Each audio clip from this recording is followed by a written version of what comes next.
In the world of fiction, few names hold as much weight as Sherlock Holmes, the master deduction, the man who could unravel the most perplexing mysteries with nothing more than a keen eye and a mind sharper than any blade.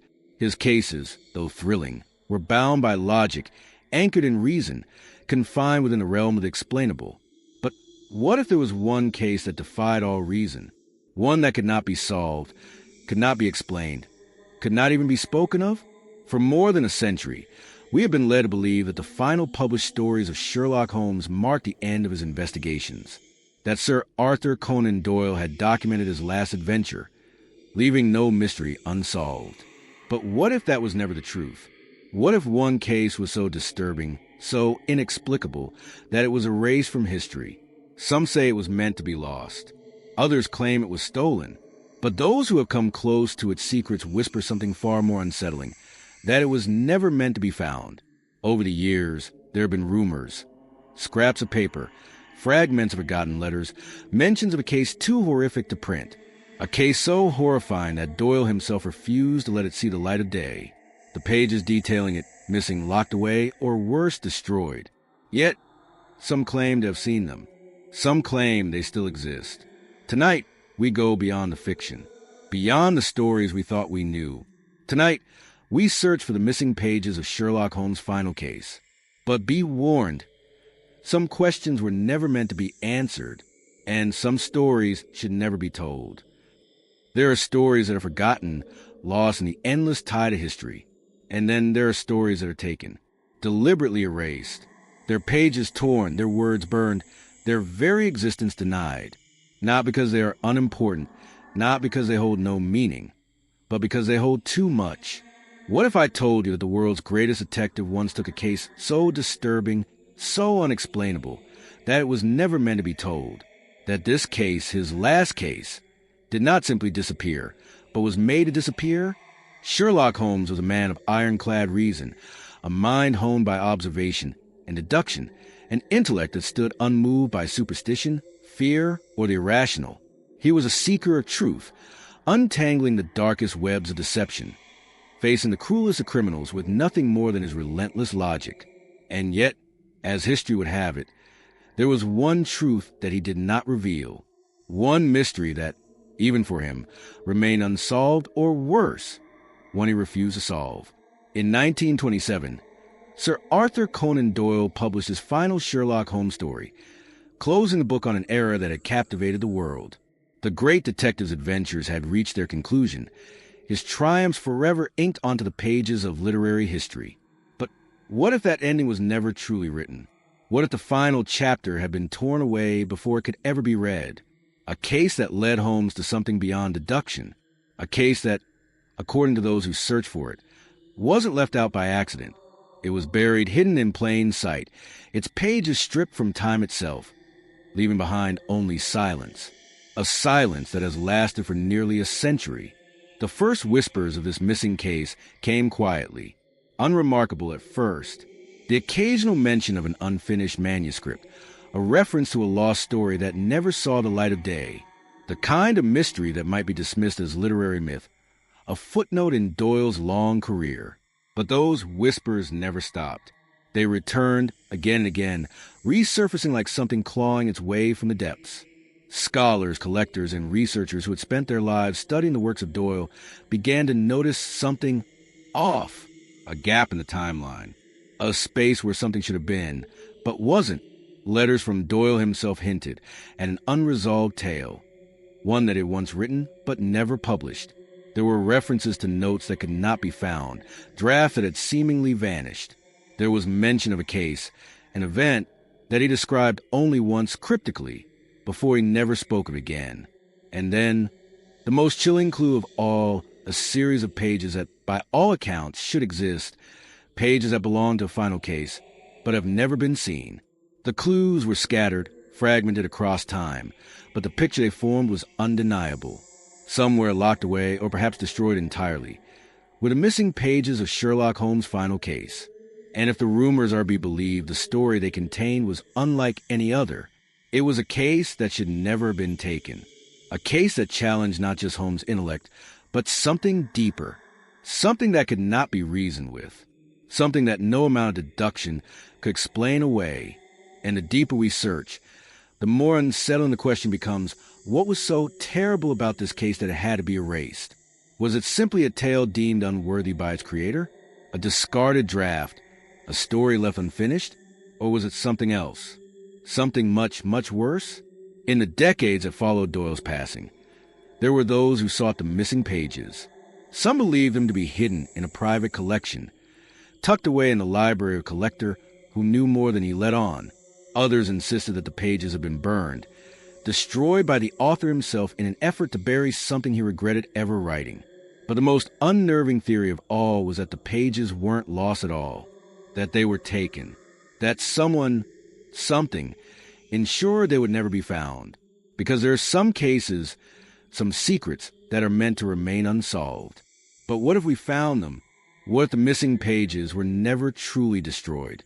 What if, somewhere hidden away in the shadows of time, they still exist? And what if reading them, finally knowing what Sherlock Holmes saw, what he wrote, came with a cost?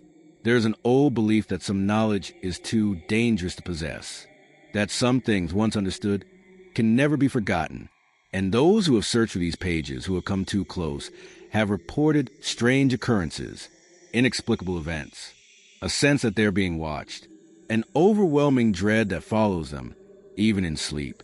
And some of them are never heard from again. It is one thing to solve a mystery, to shine a light into the darkness and reveal what hides within. But it is another thing entirely to open a door that was never meant to be opened. And some doors, once unlocked, can never be closed again. Tonight, we search for the missing pages of Sherlock Holmes' final case. But before we begin, ask yourself this.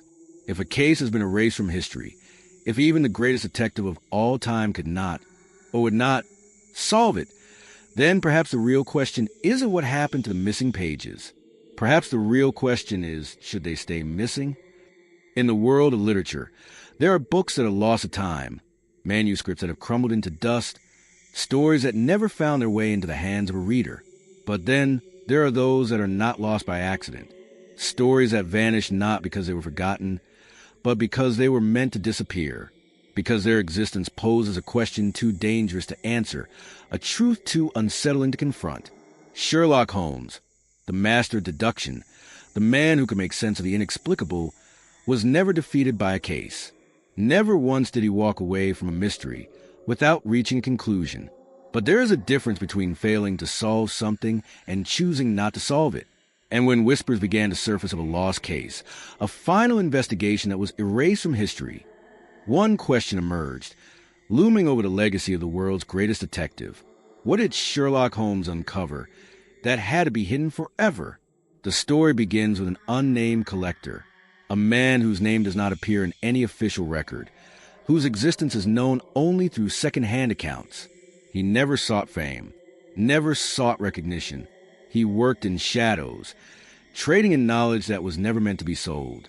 And one day, he claimed to have found something that should not exist, a manuscript, old, brittle, the ink faded but legible. It was incomplete. Pages were missing, sections had been crossed out, some words smudged as if they had been erased in desperation. But the title at the top was clear. And for those who had spent years searching for the lost case, the name alone was enough to send a chill through their bones. The Vanishing of Lynton Abbey. There is no mention of Lynton Abbey in any of Conan Doyle's published works, no reference in any known letters, no discussion among his contemporaries.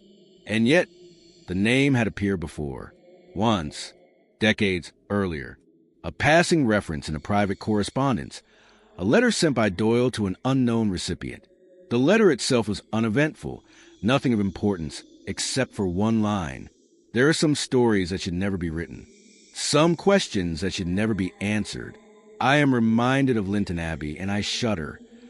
For years, scholars dismiss the phrase, a fleeting thought, an obscure reference to a place long forgotten. But when the manuscript was revealed, everything changed. Because the name was not just a location, it was a case that had never been published, a case that was meant to remain buried. The pages detailed an account unlike anything found in Holmes' known adventures. It was not a simple crime. It was not a matter of deduction or reason. It was something else entirely. And as researchers studied the fragile, yellowed paper, they began to understand why this story had never been told. Holmes and Watson were summoned to a remote estate, an ancient structure abandoned for years, standing on the edge of a landscape swallowed by mist.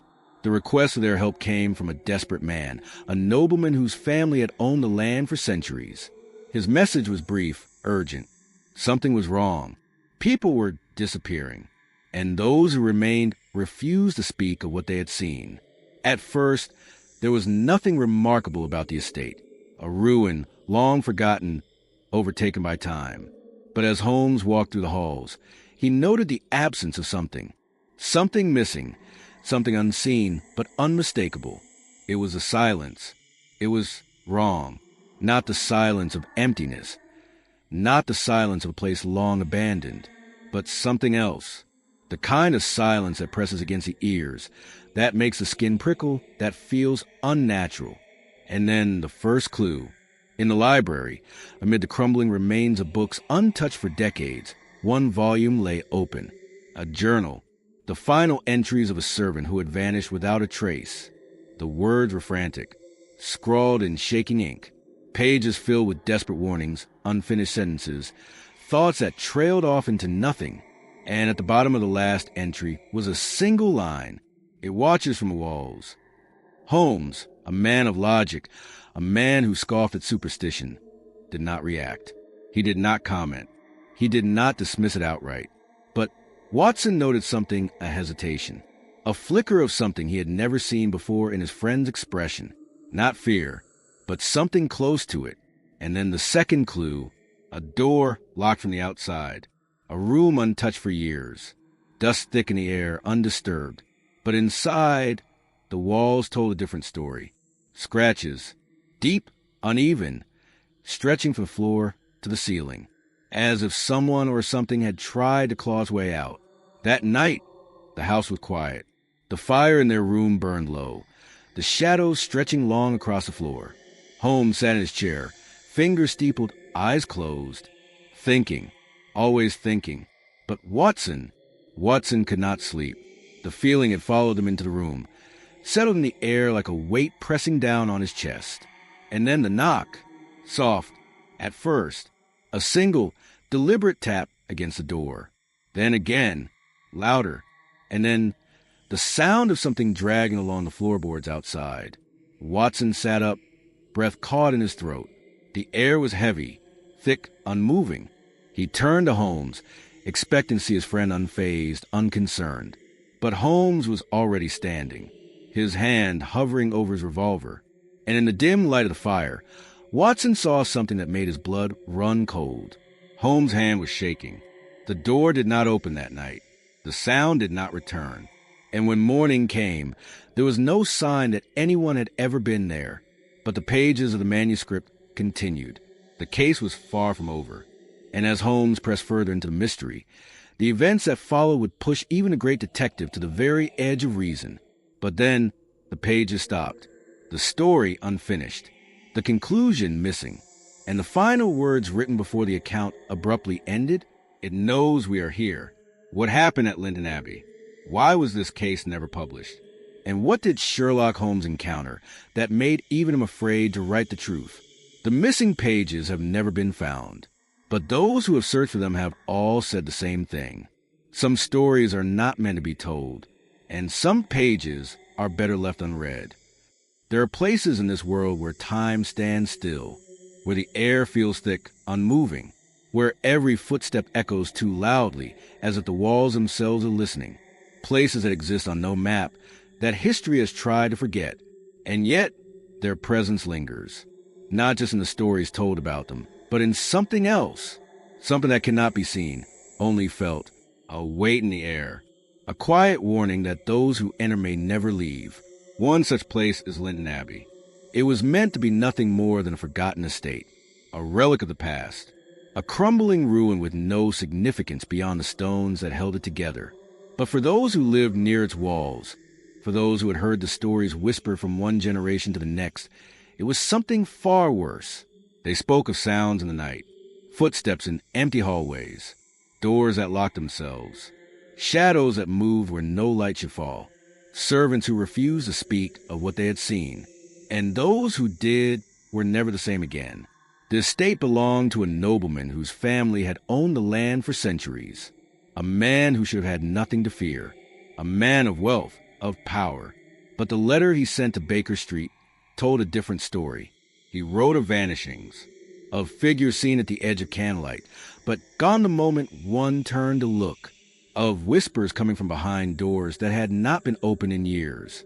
His words were careful, measured, but between the lines was something else. Desperation. It was rare for a man of such stature to plead for help, rarer still for one to admit that he feared the very house he had lived in all his life. But there it was, a request written in careful ink, asking for Sherlock Holmes to come at once, to see for himself what no one else dared to speak of. Holmes read the letter in silence. His fingers ran over the parchment, over the indentations left by the trembling hand that had written it. He did not scoff, did not dismiss it as the ramblings of an over-anxious man. He simply set the letter down, exhaled softly, and turned to Watson. "We leave in the morning." There was no hesitation in his voice, no trace of amusement, just a certainty that whatever awaited them at Lynton Abbey, it was worth answering. The journey to Lynton Abbey was long, the roads winding and unfamiliar. The further they traveled from London, the heavier the silence became. Trees stretched their limbs overhead, their branches twisting together like fingers locked in prayer. The air was colder than it should have been, and by the time the manor came into view, a thick mist had settled across the land, swallowing the ground beneath them. It was an imposing structure, tall, jagged, the stone worn from centuries of wind and rain. But it was not its decay that sent a shiver through Watson's spine.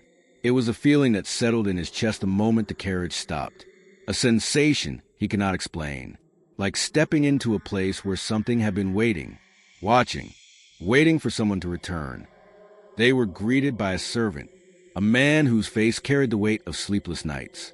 His eyes darted toward the windows, toward the corners of the room where the candlelight did not reach. He spoke little, but what he did say was enough. The master of the house was in his study, but he would not speak until nightfall. Holmes said nothing. He simply nodded, setting his coat aside, taking in the walls, the furniture, the books that lined the shelves. He was listening, but not to the servant, to the house itself. And then, the first sign that something was wrong.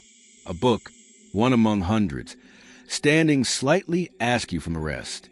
It was nothing at first glance, but as Holmes reached for it, his fingers brushed over something damp. He pulled back, examined his fingertips, and there, in the dim light, was the unmistakable smear of fresh ink. Someone had written in it, recently, and yet, as he turned the pages, there was nothing, only blankness. Every page empty, as if the words had been wiped away, as if whatever had been written had never meant to be read. Night fell quickly at Lynton Abbey. The air grew colder, the halls stretching endlessly into darkness. The nobleman finally emerged, his face lined with exhaustion. He sat across from Holmes and Watson, his hands clasped tightly, his voice low. He did not waste time with pleasantries. "Something is in this house." His words sent a ripple through the room, a weight that settled over them, unseen but suffocating. He spoke of the vanishings, the maid who had gone to bed one evening and was never seen again. The only thing left behind was her shoes, standing neatly by the door as if she had stepped out of them in an instant. Servants who had walked down the halls only to find themselves in places they had never been, rooms that changed, doors that locked from the inside, and the whispering, always the whispering, coming from nowhere, coming from everywhere. Watson listened, his fingers tightening around his glass. Holmes remained still, his gaze unwavering. He asked questions, his voice calm, measured, but there was something beneath it, a tension even Watson had never heard before. The night stretched on, the candles flickered, and as the nobleman's story continued, one thing became clear. This was no ordinary case, and by the time the final words left the nobleman's lips, Holmes had already made his decision. They would stay the night. The house was restless. The air was heavy. Watson lay awake, staring at the ceiling, listening to the silence, and then the sound of footsteps. Slow, uneven, just outside his door. He sat up, reached for the candle. The footsteps stopped. He held his breath, strained to listen. And then from the hallway came the softest whisper, so quiet, so near. His own name. His blood ran cold. He turned to Holmes, expecting to find him still seated by the fire, still lost in thought. But Holmes was already standing, and in the dim glow of the dying embers, Watson saw something he had never seen before in his friend's expression, a flicker of something unreadable. And then the scream, a sound that tore through the house, high and ragged, filled with something more than fear. By the time they reached the servants' quarters, the door was wide open, the room was empty, and the only thing left behind were her shoes, standing neatly by the bed, as if she had stepped out of them in an instant and vanished into the dark. This was only the beginning. There are mysteries that end, crimes that are solved, answers that are found, and then there are those that refuse to be explained, stories that do not conclude but unravel, a truth so deeply buried that those who try to uncover it find themselves lost in something far worse than ignorance. The case of Lynton Abbey had already slipped beyond the grasp of reason. The disappearances, the sounds of the night, the doors that locked themselves, each event unexplainable, yet undeniable. But there was still more to uncover, something waiting beneath the surface. A pattern Holmes had begun to recognize, a thread that led deeper into the unknown. And as he traced its path through the cold corridors of that forsaken estate, he found what he was looking for, a journal, hidden within the shelves of the great library, tucked behind volumes untouched for decades. Its pages were delicate, the ink faded with time, but it was not the age of the manuscript that sent a chill through the room. It was the handwriting, small, uneven, frantic, a record of the final days of the last man who had tried to understand Lynton Abbey's secrets. The entries began as observations, small things, the feeling of being watched, doors opening on their own, a presence in the halls at night, the kind of occurrences that might be dismissed as tricks of the mind, as the natural groaning of an ancient house settling into the earth. But as the days passed, the words became more erratic, the descriptions more fevered. The final entries, barely legible, were written in a desperate hand, the ink smudged, as though the writer had been shaking as he wrote. Holmes read in silence, his expression unchanging. But Watson, standing beside him, felt the weight of the words pressing down on his chest. It watches, it listens, it waits. And then the name, repeated over and over again, a name Watson did not recognize, a name that did not belong to any known history of the state. A name that, when spoken aloud, seemed to make the air grow heavier. Holmes did not say it. He only traced his finger over the ink, his eyes narrowing slightly. And then, without a word, he closed the book. The nobleman who had called them there watched Holmes with quiet anticipation. "What does it mean?" he asked, his voice barely above a whisper. Holmes exhaled slowly. When he spoke, his voice was calm, measured, but Watson knew that calm well. It was not the calm of understanding. It was the calm of a man standing at the edge of something vast, something that did not obey the laws of deduction. "It is a record of an event," Holmes said, "or more precisely of something that should never have happened." The nobleman paled. Watson swallowed hard, feeling his own unease creeping up the back of his throat. But before he could question further, Holmes turned to him. "Doctor, you are a man of science. Tell me, what do you make of an account that describes something impossible?" Watson hesitated. He wanted to answer. He wanted to offer a logical explanation, the way he always had, the way Holmes himself always did. But in that house, in that moment, the answer would not come. Holmes did not wait for one. He simply turned back to the journal, flipping to the last page.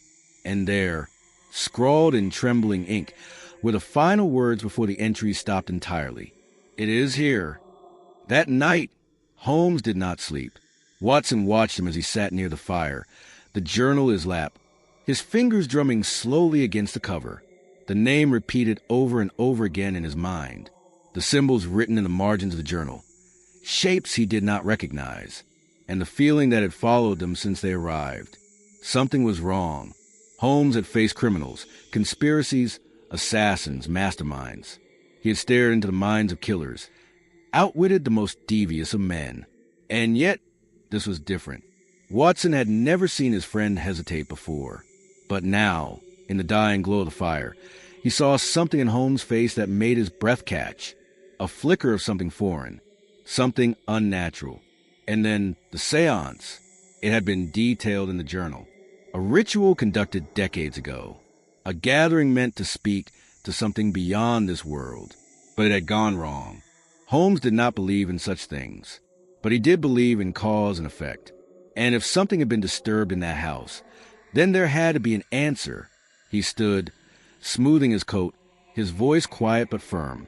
"We need to see the basement." The nobleman hesitated, but he did not argue. He only led them through the darkened halls, down the narrow staircase that twisted into the earth, the air growing colder with every step. And when they reached the bottom, when they stepped onto the stone floor, Watson felt the breath leave his lungs. The symbols from the journal, scratched into the walls. Circles, patterns, a language that did not belong to this place. And in the center of the room, a chair, empty, facing the darkness. And then Holmes whispered something.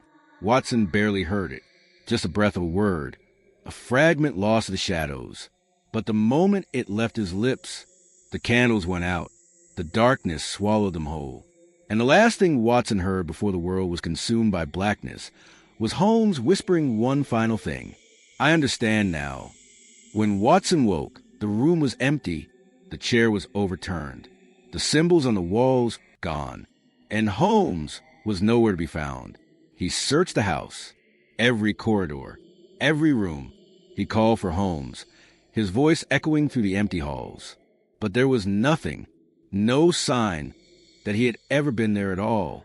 Only his coat, draped over the back of a chair, as if he had simply stepped out for a moment, as if he would return any second now. But he didn't. And in the pages of Watson's journal, written in careful, trembling script, was the only record of that night. Holmes whispered something before the lights went out. I wish I never heard it. What did Sherlock Holmes see that night? And why was he never the same again? Words hold power, more than we understand, more than we would ever dare to admit. They shape thoughts. They mold reality. They open doors. And sometimes they should never be spoken at all. The case of Lynton Abbey did not end with Holmes' disappearance. It did not fade into history like so many forgotten mysteries. Instead, it became something else. A legend whispered between scholars, a puzzle with missing pieces, a story that refused to be buried. And at the heart of it all, there were the final words, the last thing Holmes ever wrote. A sentence scrawled in ink, the meaning lost to time. At first glance, they were nonsense. A collection of letters with no pattern, no logic. But those who studied them, those who tried to make sense of them, found something they did not expect. The longer they looked, the more uneasy they became. The more they tried to read, the more the words seemed to shift, as if the ink itself resisted being understood. And then the nightmares began. It started with one researcher, a historian, well-respected in his field, known for his meticulous attention to detail. He had spent years studying the works of Sir Arthur Conan Doyle, cataloging lost manuscripts, reconstructing fragments of unfinished drafts. When he came across the supposed final word of Sherlock Holmes, he dismissed them as an anomaly, a mistake, an unfinished thought. But curiosity is a dangerous thing. And so, he did what no one had done before. He spoke them aloud. That night, he woke up gasping for air, his sheets damp with sweat, his hands shaking. He could not remember the dream, only the feeling it left behind. Something watching him, something just beyond the veil of sleep, waiting for him to close his eyes again. And then, the second researcher, a linguist, he analyzed the words, breaking them down into phonetics, searching for meaning in the sounds. But the deeper he went, the more he found himself unable to focus. His hands trembled as he wrote his notes. The letters blurred together on the page. And then, without realizing it, he found himself whispering them under his breath. 3 nights later, he was found in his study, staring at the wall, his eyes wide, his mouth dry. When asked what happened, he gave only one answer. I heard him. It was easy to dismiss at first. Coincidence, a trick of the mind. But then it happened again, and again, and again. Those who read the words reported the same symptoms: sleeplessness, anxiety, the feeling of something standing just behind them, always just out of sight. Some refused to speak about it, afraid that giving voice to their experiences would make them real.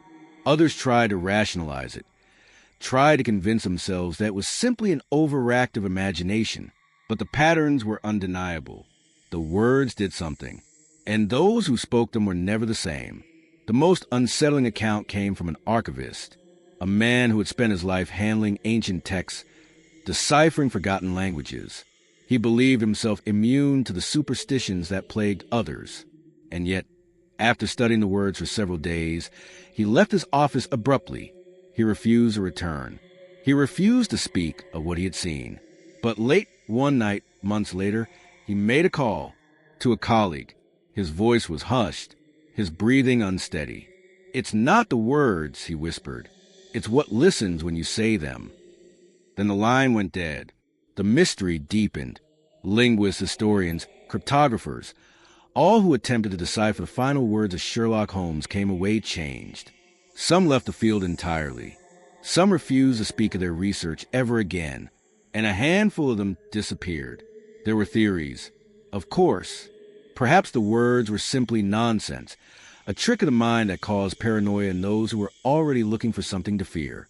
Perhaps it was a hoax, an invention crafted by those who wanted to keep the legend alive. But there was one detail that could not be ignored. The words were never written the same way twice.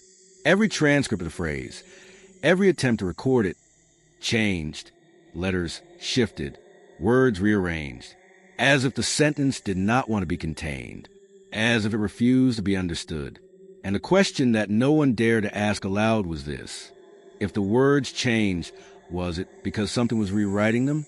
There was one final attempt to decode the message. A scholar, known for his work in cryptology, claimed to have found the pattern. He worked for weeks, isolating each syllable, reconstructing what he believed to be the original phrase as Holmes had written it. He was confident, excited. He told a close friend that he was ready to reveal his findings. But on the night before he was set to publish his work, he vanished.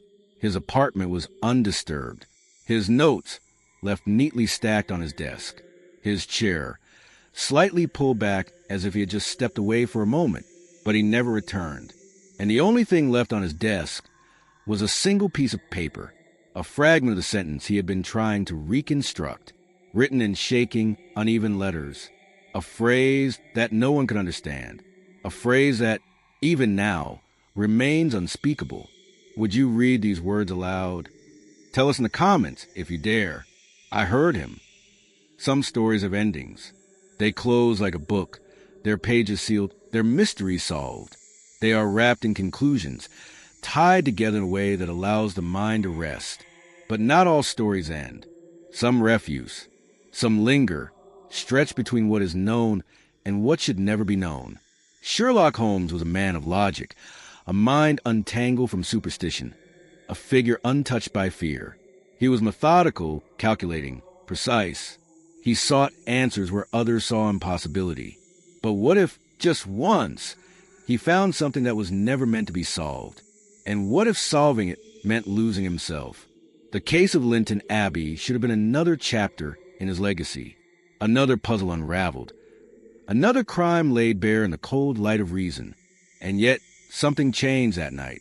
The words he whispered, the darkness that swallowed him, the moment he was gone. Watson searched for him. The noblemen, the servants, they all swore they had not seen him leave. But there was no trace, no footprints, no sign that he had ever been in the house at all. Only his coat, draped over a chair. Only the last sentence he ever wrote, scrawled into the margins of the journal. It is watching. And then silence. His disappearance was never explained. The records do not speak of it. The official accounts say nothing of a missing detective, nothing of a case left unfinished. And yet, for those who knew him, for those who had followed his every case, there was a shift, a gap in the timeline, a lingering absence. And then the rumors began. There were reports, stories that could never be confirmed. A man seen on the edge of lamplight, standing beneath the flickering gas lamps of London streets, his coat long, his hat pulled low. But when anyone approached, he was gone, a reflection caught in a window where no one stood, a presence in the corner of an empty room, felt but never seen. Some say he returned, that he walked the streets once more, but not as himself, that something had followed him back, that whatever he had uncovered in the depths of Lynton Abbey had not let him go.